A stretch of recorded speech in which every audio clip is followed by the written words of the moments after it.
ഇനിയിപ്പോൾ എന്തോ ചെയ്യാനാണ്? ഇത് മൂന്നാമത്തെ ആളല്ലേ മണ്ഡപത്തിൽ നിന്ന് ഇറങ്ങിപ്പോകുന്നേ? മണ്ഡപത്തിൽ തലകുനിച്ചിരിക്കുന്ന വധുവിനെ നോക്കി ഓരോരുത്തരും അടക്കം പറയാനും കളിയാക്കി ചിരിക്കാനും ഒക്കെ തുടങ്ങി. എല്ലാം കേൾക്കുന്നുണ്ട് അവൾ.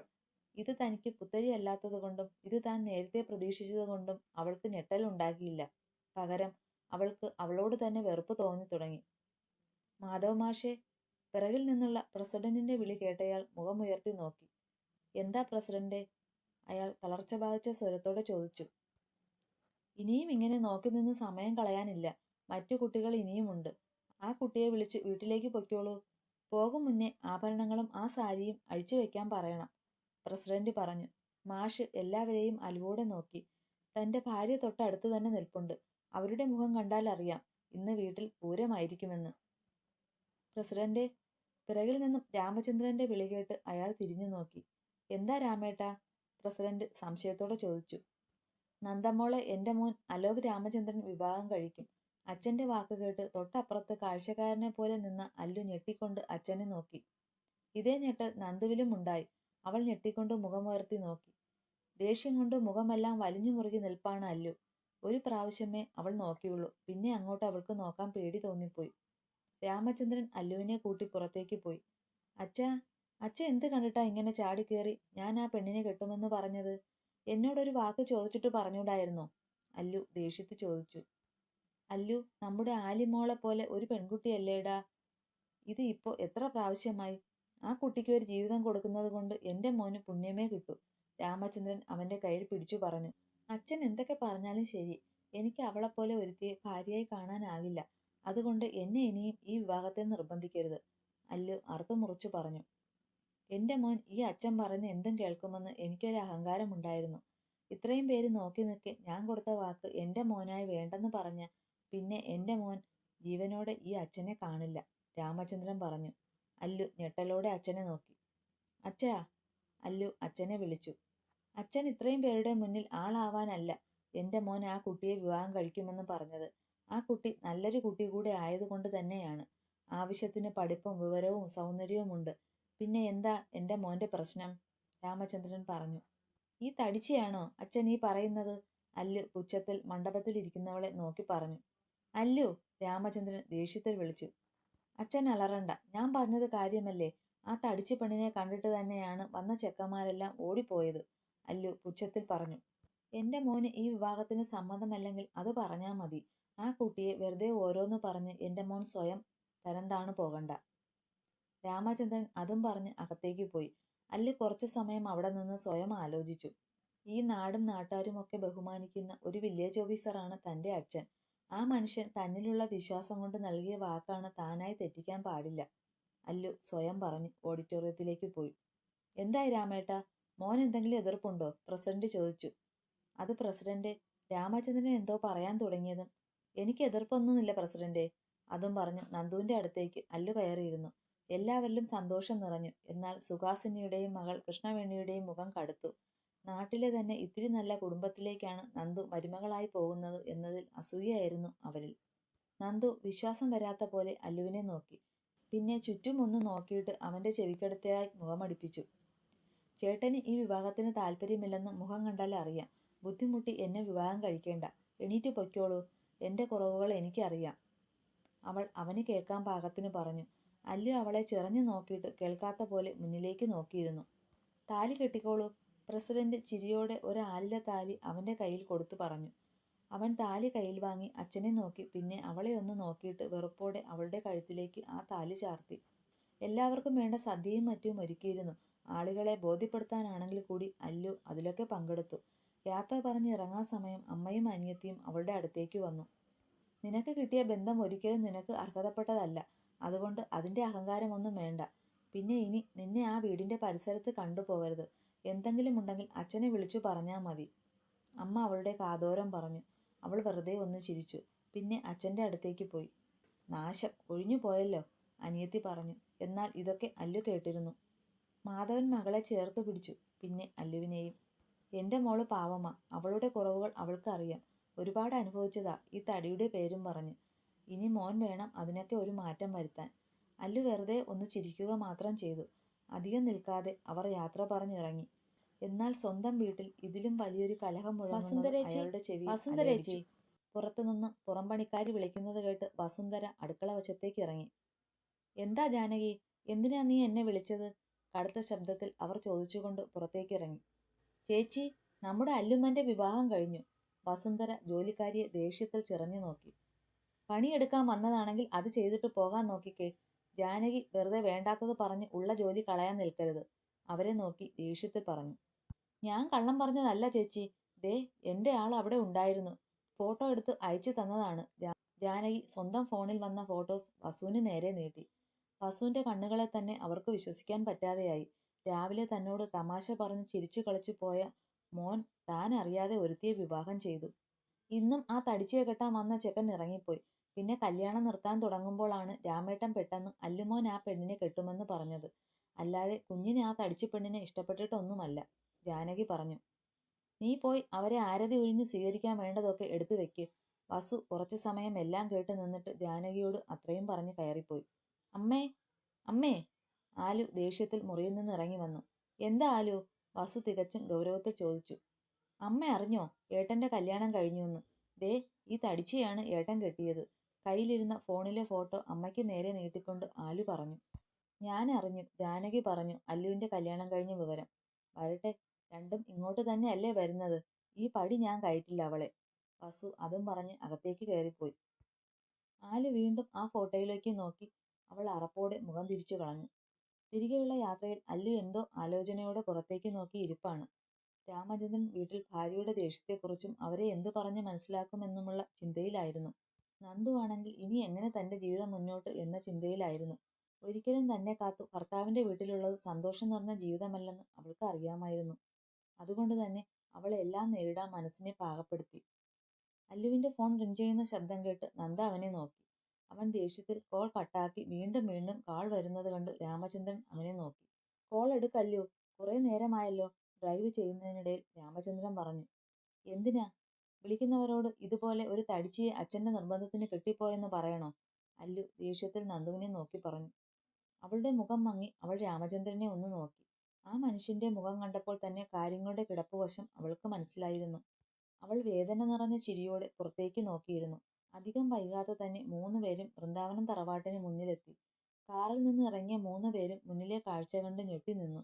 ഏറ്റവും കൂടുതൽ ഞെട്ടിയത് അല്ലു ആയിരുന്നു. രാമചന്ദ്രന്റെ മനസ്സിൽ ഒരു വല്ലാത്ത തണുപ്പ് നിറഞ്ഞു. കാരണം അത്തരത്തിലായിരുന്നു ആ കാഴ്ച. നിറഞ്ഞ ചിരിയോടെ 5 തിരിയിട്ട നിലവിളക്ക് പിടിച്ചു നിൽക്കുന്ന വസുന്ധര, അവരുടെ തൊട്ടടുത്തായി താലം പിടിച്ചു നിൽക്കുന്ന ജാനകി. 3 പേരും ഒരുമിച്ച് മുറ്റത്തേക്ക് നടന്നു. 2 പേരും ചേർന്ന് നിന്നോളൂ, വസുന്ധര പറഞ്ഞു. അല്ലു വെറുപ്പോടെ അവളെ നോക്കിയിട്ട് അവളോട് ചേർന്ന് നിന്നു. വസുന്ധര താലം വാങ്ങി ഒഴിഞ്ഞു. നിലവിളക്ക് അവൾക്കു നേരെ നീട്ടി. നന്ദു നിറഞ്ഞ ചിരിയോടെ അത് വാങ്ങിക്കാൻ കൈ നീട്ടിയതും അവർ ആ നിലവിളക്ക് തെങ്ങിൻ ചോട്ടിലേക്ക് വലിച്ചെറിഞ്ഞു. 3 പേരും അവരുടെ പെട്ടെന്നുള്ള ഭാവമാറ്റത്തിൽ ഭയന്നു. വസു, എന്താ ഇത്? രാമചന്ദ്രൻ അവരുടെ അടുത്തേക്ക് വന്നു ദേഷ്യത്തിൽ ചോദിച്ചു. മിണ്ടരുത് നിങ്ങൾ. അവിടെ നടന്നതൊക്കെ ഞാൻ അറിഞ്ഞു. ഇവൾക്ക് ഒരു ജീവിതം കൊടുക്കാൻ താല്പര്യമുണ്ടെങ്കിൽ അത് എന്റെ മോന്റെ ജീവിതം നശിപ്പിച്ചുകൊണ്ടല്ല നടത്തേണ്ടത്, വസു അലറിക്കൊണ്ട് അയാളോട് പറഞ്ഞു. വസു, ഇത് നമ്മുടെ മോളെപ്പോലെ, രാമചന്ദ്രൻ പറഞ്ഞു. മിണ്ടരുത്. എന്റെ മോള് ഇതുപോലെ ഒരു ചക്കപ്പൂതമല്ല. പിന്നെ ജീവിതം കൊടുത്ത് നന്മമരമാകാൻ ആഗ്രഹമുണ്ടെങ്കിൽ തനിക്ക് തന്നെ ഇവളെ കെട്ടിക്കൂടെ പൊറപ്പിച്ചിടുമായിരുന്നോ? വസു പറഞ്ഞു തീർന്നതും അവരുടെ കവിളിൽ രാമചന്ദ്രന്റെ കൈ പതിഞ്ഞു. അല്ലു ഉൾപ്പെടെ ഞെട്ടിപ്പോയി. അച്ഛൻ ഇതുവരെ അമ്മയോട് ദേഷ്യത്തിൽ ഒന്നും പറഞ്ഞ് അവനെ അറിവില്ല. ഇന്ന് കൈനീട്ടി തല്ലി. നിങ്ങൾ എന്നെ തല്ലിയല്ലേ? ഈ നശിച്ചവൾക്ക് വേണ്ടി. കവിളിൽ അമർത്തി പിടിച്ചുകൊണ്ട് അവർ അവളുടെ അടുത്തേക്ക് വന്നു. നന്ദുവിന്റെ കഴുത്തിൽ കിടന്ന അല്ലു ചാർത്തിയ താലി വലിച്ചു പൊട്ടിച്ചു. ഒരു നിമിഷം നടന്നത് എന്താന്ന് ആർക്കും മനസ്സിലായില്ല. എന്റെ മോൻ അണിഞ്ഞ താലിയും ചാർത്തി ഈ വീട്ടിൽ കെട്ടിലമ്മയായി കഴിയാമെന്ന് ആരും കരുതണ്ട. ഇപ്പൊ ഇറങ്ങിക്കോണ ഇവിടുന്ന്. ഇറങ്ങിപ്പോടി തടിച്ചി, വസുന്ധര ദേഷ്യത്തിൽ പറഞ്ഞു നന്ദുവിനെ പിടിച്ചു തള്ളാൻ വന്നതും ഒരു കൈ അത് തടഞ്ഞു. തന്റെ കയ്യിൽ പിടിച്ചു വച്ചേക്കുന്ന കൈയിലേക്ക് ഒരു നിമിഷം വസുന്ധര നോക്കി. കണ്ണാ, നീയോ? വസുന്ധര ദേഷ്യത്തിൽ അവനെ നോക്കി. അതെ, ഞാൻ തന്നെയാണ്. അപ്പച്ചി എന്താ ഈ കാട്ടിക്കൂട്ടുന്നേ? അല്ലു കല്യാണം കഴിച്ച കുട്ടിയാണ് അത്. അത്രയും പേരുടെ മുന്നിൽ വെച്ച് താലി ചാർത്തിക്കൊണ്ട് വന്നിട്ട് പടി കടന്നു വരും മുന്നേ ആ താലി പൊട്ടിച്ചെറിഞ്ഞ് ഇനി എന്താ? പടിയടച്ച് പിണ്ടം വെക്കാനാണെങ്കിൽ ഞാനൊരു കാര്യം പറയാം. അപ്പച്ചിയും മോനും കൂടെ ജയിലിൽ പോയി കിടക്കും. ഞാനായിരിക്കും ആദ്യം ഇവിടെ നടന്നതിനൊക്കെ സാക്ഷി പറയുന്നത്. കണ്ണൻ വല്ലാത്ത ദേഷ്യത്തിൽ പറഞ്ഞു വസുവിന്റെ കയ്യിലെ പിടിവിട്ടു. മോള് അകത്തേക്ക് പൊയ്ക്കോ. ഇവന്റെ ഭാര്യയായിട്ട് കഴിയണ്ട. എന്റെ മോളായിട്ട് ഇവിടെ കഴിഞ്ഞാൽ മതി. കയറിപ്പോ. രാമചന്ദ്രൻ പറഞ്ഞു. ഇല്ല, എന്റെ കൊക്കിൽ ജീവനുണ്ടെങ്കിൽ ഇവളെപ്പോലെ ഒരുത്തിയെ ഈ വീട്ടിൽ കയറ്റി താമസിപ്പിക്കാൻ ഞാൻ അനുവദിക്കില്ല. വസുന്ധര മുന്നിലേക്ക് കയറി നിന്ന് പറഞ്ഞു. നീ എന്തിനാടാ ഇങ്ങനെ നട്ടലില്ലാത്തവനെ പോലെ പഴം വിഴുങ്ങി നിൽക്കുന്നേ? നിന്റെ ഭാര്യയാണ് ഇവിടെ അടച്ചാക്ഷേപിക്കുന്നത്. ആണുങ്ങളുടെ വില കളയാൻ ഒരുത്തൻ. കണ്ണൻ ദേഷ്യത്തോടെ പറഞ്ഞു. അതുകൂടെ കേട്ടതും അല്ലുവിന് ദേഷ്യം വരാൻ തുടങ്ങി. അമ്മ ഇവളുടെ താലി പൊട്ടിച്ചതുകൊണ്ടോ ഇവളെ തല്ലി പുറത്താക്കിയാലോ ഇവളെന്റെ ഭാര്യ അല്ലാതെ ആകില്ല. അതുകൊണ്ട് അമ്മ തൽക്കാലം ഒന്നിനും മുതിരണ്ട. ഇവിടെ എവിടെയെങ്കിലും കഴിയട്ടെ, ബാക്കി പിന്നെ നോക്കാം. കയറി വാടി തടിച്ചി. അമ്മയെ നോക്കി അത്രയും പറഞ്ഞ് നന്ദുവിന്റെ കയ്യിൽ പിടിച്ച് അകത്തേക്ക് കയറാൻ തുടങ്ങിയതും ആലു പുറത്തേക്ക് വന്നു. ഏട്ടൻ എന്തായി കാണിക്കുന്നേ? ഇവളെപ്പോലെ ഒരുത്തി എങ്ങനെ? ഛേ! നന്ദുവിനെ നോക്കി അറപ്പോടെ പറഞ്ഞു ആലു മുഖം തിരിച്ചു. എന്താടി പുല്ലേ നിന്റെ മുഖം ഇങ്ങനെ? നിന്നെപ്പോലെ ഒരു പെണ്ണാണ് അവളും. നാളെ നിനക്ക് ഈ കാണുന്ന സൗന്ദര്യവും തടിയും ഇതുപോലെ ഉണ്ടാകുമെന്ന് എന്താ ഉറപ്പ്?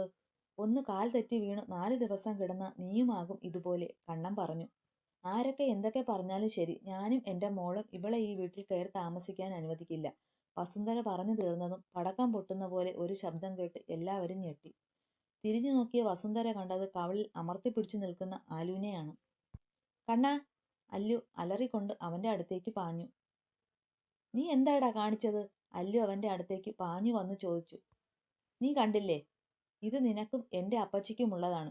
പിന്നെ നിങ്ങളെ കൈവയ്ക്കാത്തത് പ്രായത്തിൽ മൂത്തതായതുകൊണ്ടും എനിക്ക് പിന്നെ നിങ്ങളെ നോക്കുമ്പോൾ ചളുപ്പ് തോന്നാതിരിക്കാനുമാണ്, കണ്ണൻ പറഞ്ഞു.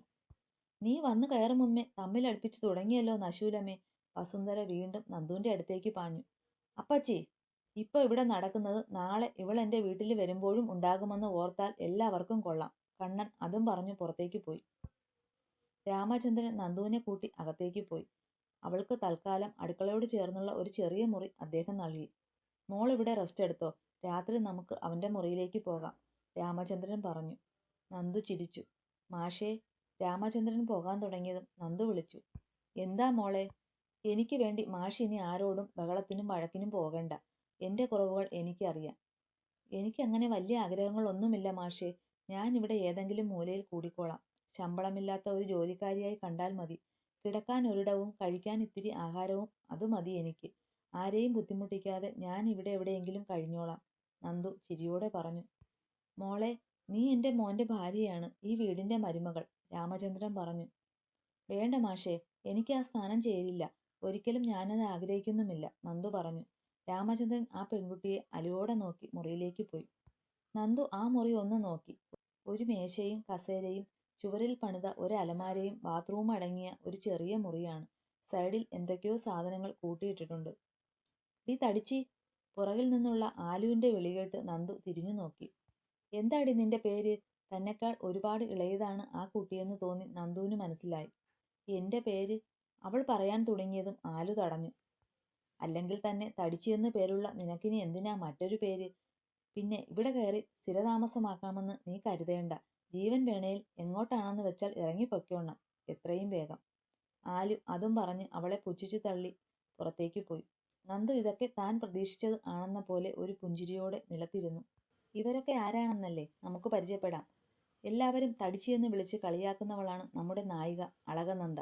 ചിലരുടെയെങ്കിലും നന്ദു. അവൾക്ക് അളകനന്ദ എന്നൊരു പേരുണ്ടെന്ന് അവൾ അറിയുന്നതല്ല. ആരെങ്കിലും വിളിക്കുന്നത് അപൂർവമാണ്. എല്ലാവർക്കും അവളെ വിളിക്കാം എളുപ്പം തടിച്ചിന്നാണ്. അല്പം തടി കൂടുതലാണെങ്കിലും അവളെ കാണാൻ സുന്ദരിയാണ്. നല്ല വെളുത്ത ഐശ്വര്യം നിറഞ്ഞ മുഖവും നിറയെ തലമുടിയും, ഉള്ളിൽ സങ്കടക്കടൽ പോലെയാണെങ്കിലും ചെറു പുഞ്ചിരി തൂകി നിൽക്കുന്ന സുന്ദരി കുട്ടി. തന്നെ വേദനിപ്പിക്കുന്നവർക്ക് പോലും നല്ലത് വരണമെന്ന് പ്രാർത്ഥിക്കുന്നവൾ. BA, B.Ed, PG ഒക്കെ കഴിഞ്ഞു. ഒരു കോളേജിൽ കുറച്ചുനാൾ ജോലി ചെയ്തു. തന്റെ തടിയെക്കുറിച്ച് ഒളിച്ചും തെളിച്ചും പ്രിൻസിപ്പാൾ മുതൽ തൂപ്പുകാരി വരെ കളിയാക്കിയപ്പോൾ അത് മതിയാക്കി. അച്ഛൻ മാധവൻ ഒരു സ്കൂൾ മാഷായിരുന്നു. അമ്മ സുഹാസിനി, അനിയത്തി കൃഷ്ണവേണി. വൃന്ദാവനം തറവാട് അത്യാവശ്യം അറിയപ്പെടുന്ന ഒരു തറവാടാണ്. വില്ലേജ് ഓഫീസറായ രാമചന്ദ്രൻ, ഭാര്യ വസുന്ധര. ഇവർക്ക് 2 മക്കൾ, അലങ്കൃത എന്ന ആലുവും അലോക് എന്ന അല്ലുവും. ആലു ഡിഗ്രിക്ക് പഠിക്കുന്നു, 2ാം വർഷം. അല്ലു ഒരു ബാങ്ക് ഉദ്യോഗസ്ഥനാണ്. കുറച്ചുനാൾ മുമ്പ് സർക്കാർ ജോലിക്ക് കയറിയതേയുള്ളൂ. അതുവരെ കൊച്ചിയിൽ ഒരു പ്രൈവറ്റ് കമ്പനിയിലായിരുന്നു. രാമചന്ദ്രന്റെ മൂത്ത സഹോദരി രാഗിണി ശിവകുമാർ ഒരു ക്ലർക്കാണ്. ഭർത്താവ് ശിവകുമാർ ആളൊരു എക്സ് മിലിറ്ററിയാണ്. ഇവർക്ക് 2 മക്കൾ. മൂത്തയാള് അർജുൻ എന്ന കണ്ണൻ. ആള് അധ്യാപകനാണ്. അടുത്ത ആള് അന്നപൂർണ എന്ന അനുമോൾ. ആളിപ്പോൾ +2 ആണ്. അതേ സ്കൂളിൽ തന്നെയാണ് കണ്ണൻ ജോലി ചെയ്യുന്നത്. രാമചന്ദ്രന് ഒരു സഹോദരി കൂടെയുണ്ട്, സീത. വീട്ടമ്മയാണ്. ഭർത്താവ് സുധാകരൻ. ആള് ഗൾഫിലാണ്. മക്കൾ മീനാക്ഷി എന്ന മിന്നുവും മാനവ് എന്ന മനുവും. രണ്ടുപേരും +2 ആണ്. ട്വിൻസ് ആണ് അവർ. ഇതൊക്കെയാണ് കുടുംബക്കാർ.